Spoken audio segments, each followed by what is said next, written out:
Welcome to Fight News Now. I'm John Pollock. Coming up over the next hour, we'll be chatting about the UFC's card in Newark, New Jersey from this past Saturday night involving Anthony "Rumble" Johnson and Ryan Bader in the light heavyweight main event. Plus, Bellator 148 went down on Friday night, headlined by Paul Semtex Daly with a very quick and impressive victory. We'll be chatting about both of those cards with John Ramdine and Robin Black, and lots to dissect coming up over the next hour on Fight News Now.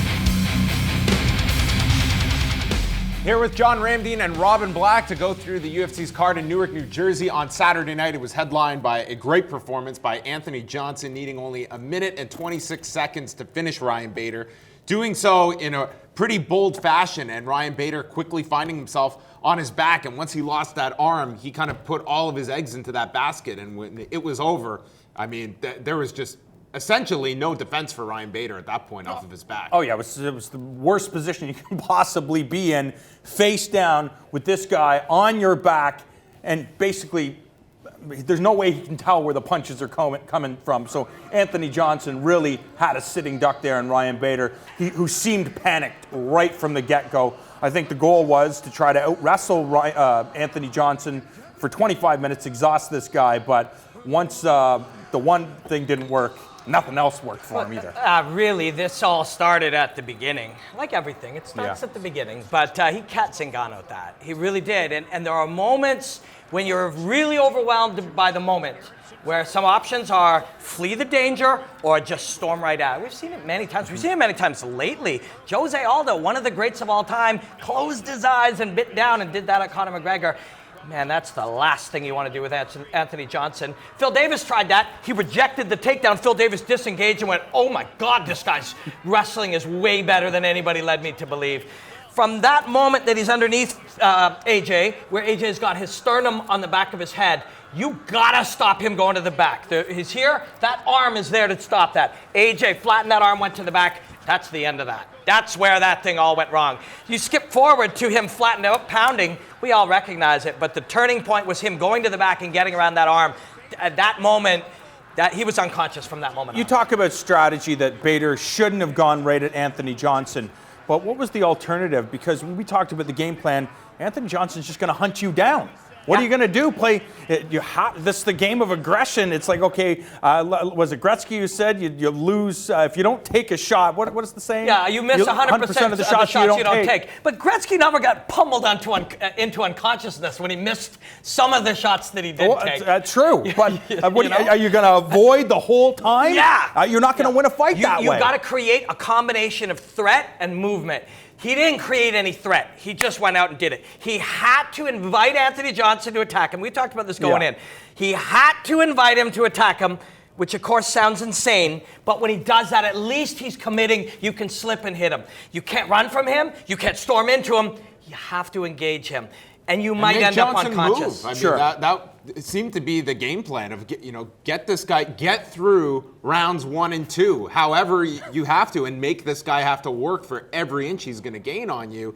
And instead it was, Ryan Bader, he took a big risk. I mean, he comes in and lands the right shot. Maybe it hits Anthony Johnson on the button, but you're leaving things to probability at that point, and it wasn't very probable once he found his back mounted. All credit to AJ. He knew it was one of the two, just like Conor knew it was one of the two. They either shrink away or they overextend. That's what the reaction to terror. That's what happens, and if you can create that doubt in the other man, and also there's a lot of mental things, I'm sure we'll talk about them with Sage Northcutt.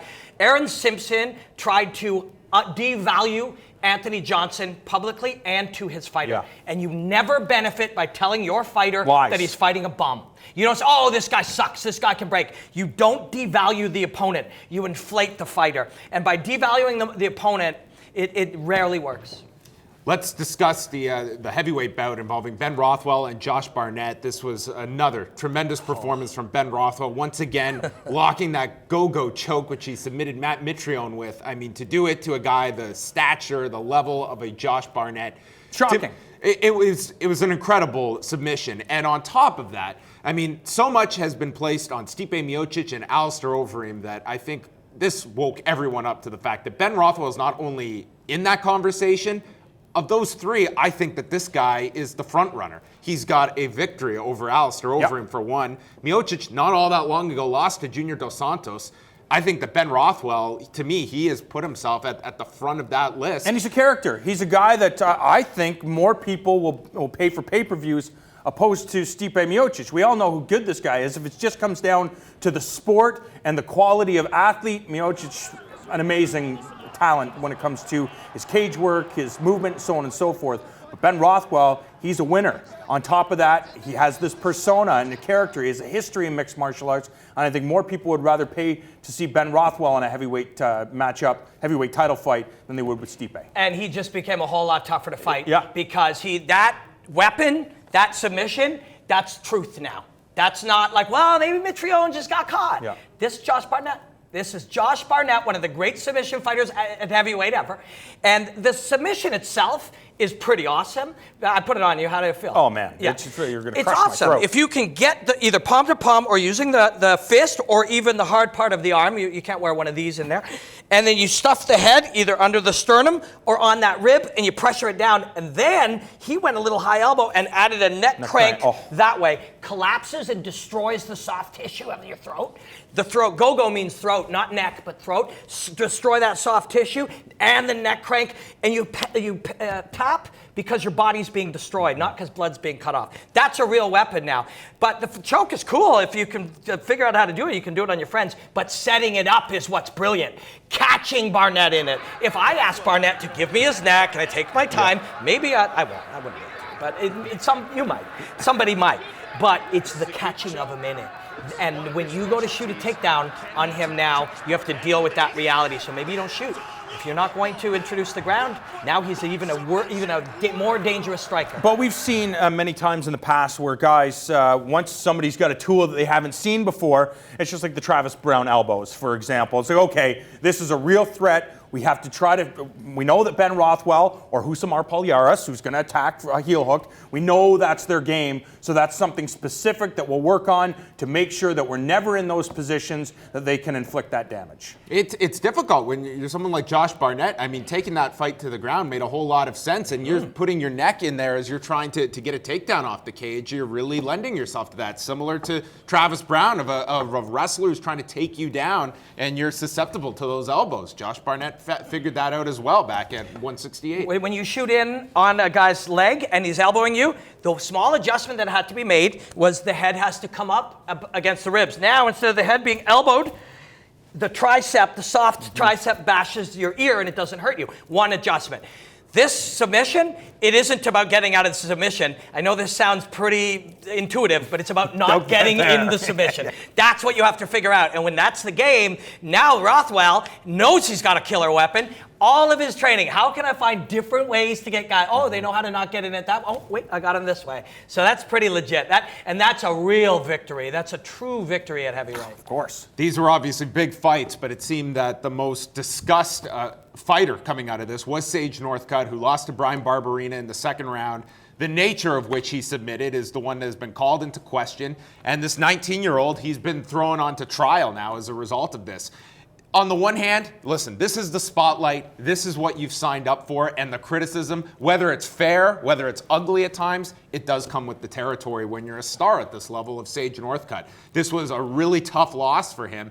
And at the same time, I'm not ready to write off someone at 19 years of age, but I think everybody is looking at this is definitely a red flag now. The fighters are going to feel that if I can get this guy into a compromising submission, he's going to look for a way out. He's got the way he returns after this is going to be very telling. I think he's going to be fine. He's very, very young. He's a work in progress, taking the necessary steps. It's not as if he's sheltered, staying in Katy, Texas, working with those guys. George St. Pierre was a guy that he looked up to. So let's go train with George St. Pierre and his team. It's constant evolution. The goal is to improve, to get your mental state where it needs to be. And, the haters can say what they want. The fact is, BJ Penn lost, Randy Couture lost, Fedor lost, Anderson Silva lost, George St. Pierre lost. It's a part of the game. It's an experience that he's going to learn from. And Brian Barbarina, if that's the one of your 7-1, that's a pretty legit loss. He didn't have to take that fight. He could have bailed after his opponent bailed on him. But he stood up, took this fight at a different weight against an experienced guy who trains with one of the best, Ben Henderson. There's so much to talk about in this awesome fight with this awesome young kid. And on Thursday, I'm going to shoot a Mentality of Combat Sports with my friend David Mullins. We're going to dig into it.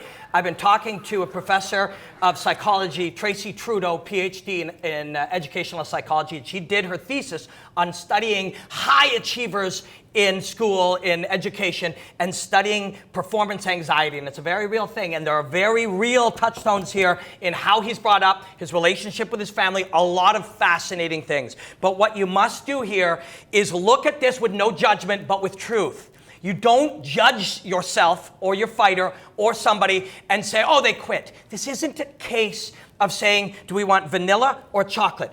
Vanillas go on, chocolate is panic and quit. Your brain in that moment is a drunk, insane monkey being stung by bees. It is not, well, should I have this chocolate bar? There's no Should I rational tap thought. her? There's no rational thought. It is a drunk, insane monkey being stung by bees, and it's something you can develop. He needs to accept, I was overwhelmed by the moment, and I needed out. Even when he tapped and then kind of freaked out and was going to say something to the ref, he was freaking out because he couldn't believe he tapped. He didn't decide to tap. Overwhelmed by the moment, it's real. And if you teach him better submission defense, you teach him better stand-ups and work off his back, it won't help, because when he gets somebody even better than him and he's in that state again, he'll be overwhelmed because his insane, drunk monkey being stung by bees of a brain just shuts down. So you need to go back, accept that it happened. This is true. I broke under pressure, and you need to work on it. But it's a lot of emotional labor. I've been there. It's painful. It's painful on your soul to admit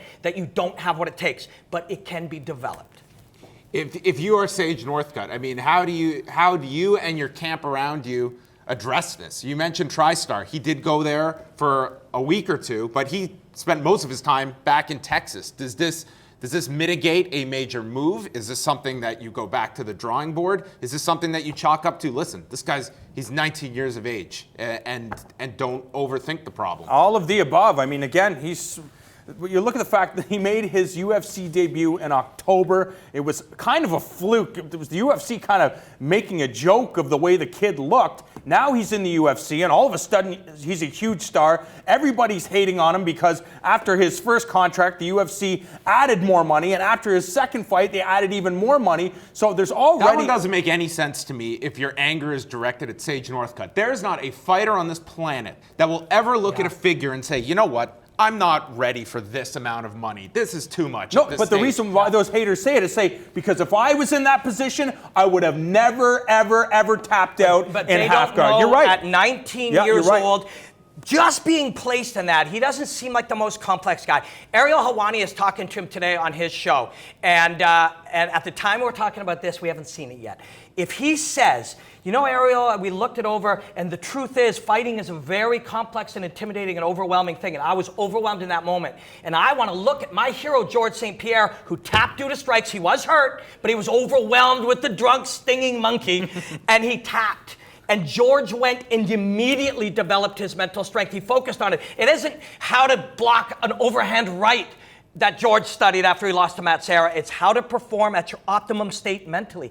And Conor McGregor tapped to the same submission at 22 years old. And today, he is mentally the strongest fighter we've ever seen in fighting. It can be developed, but you got to focus in on it. I'm pumped to talk to Professor Tracy Trudeau about this kind of stuff this week. And my friend David Mullins and David Klonsky, professor at University of British Columbia. This is all real. Psychological, performing at your optimum state is real, and it's one of the most important aspects of fighting today. Yeah, and lost in all of this was Brian Barbarina, who performed very well. Yeah. I thought Sage won the first round. It was a close round, but I mean, Brian Barbarina getting a very big win, and he took this on extremely short notice. Also wanted to touch upon a fight we did discuss quite a bit last week. That was Taric Saffiedine returning after 15 months after the Roy McDonald loss. Looked awesome. Yeah, taking on Jake Ellenberger. I can look at the one blemish in the opening round. I think that one blow won Ellenberger that first round, but you just saw the more complex striking from Taric Saffiedine, recovering from that, clearly winning rounds 2 and 3, and he gets himself back into the welterweight mix. I'm curious where this puts Jake Ellenberger, who's on a steep decline. He's moved back to King's MMA at this point, and you're looking at 5 of his last 6 fights have resulted in losses. And it's That's tough to come back from. Yeah, and his only win is over Josh Koscheck, who never isn't fighting in the UFC anymore. I would not be surprised considering the fact the UFC just released 10 fighters, Danny Castillo being one of them. They're going to release a guy of that caliber, that veteran status. I wouldn't be surprised if they let Jake Ellenberger go. Jake Ellenberger had a lot of fights. Yep. He did a lot of fighting. He learned a ton in the sport. He put on some brilliant performances. He may not be ready to be done. And if he isn't, then, and they release him, there are other places he can fight. It's a tough one because you always cheer for that fighter. I always say it's their choice. But if he's looking at it objectively, does it make sense to move on? Because there are things in your life, there are times where by doing this, the 30 hours a week he's spending on this is 30 hours he could do on some other awesome thing in his life. So, I hope it's his choice. It really is. Does it matter, though? You look at the list of guys that he's lost to over those 6 fights. They are the cream of the crop. They're in the top level at 170 pounds. Does that make a difference? I think that you could look at Jake Ellenberger, and I think it's just a state of how fast this game increases. Jake Ellenberger was a top welterweight not all that long ago, but you watch that fight on Saturday, and here's Taric Saffiedine, and you just look at all of the dynamic striking he's presenting. And Jake Ellenberger, on the other hand, you just see him, that he's not able to keep up with a striker at the level of good, Taric though. Saffiedine. He's very good, very good. special. All right, that wraps it up for us. Of course, we are back Thursday night, 6 p.m. Eastern time with a 1-hour preview show looking ahead to Saturday night's card, headlined by Johnny Hendricks and Stephen Wonderboy Thompson. And if you're watching on Saturday night, the prelim card will be airing here on Fight Network in Canada, kicking off at 8 Eastern. That will feature KJ Noons taking on Josh Berkman in the prelim main event.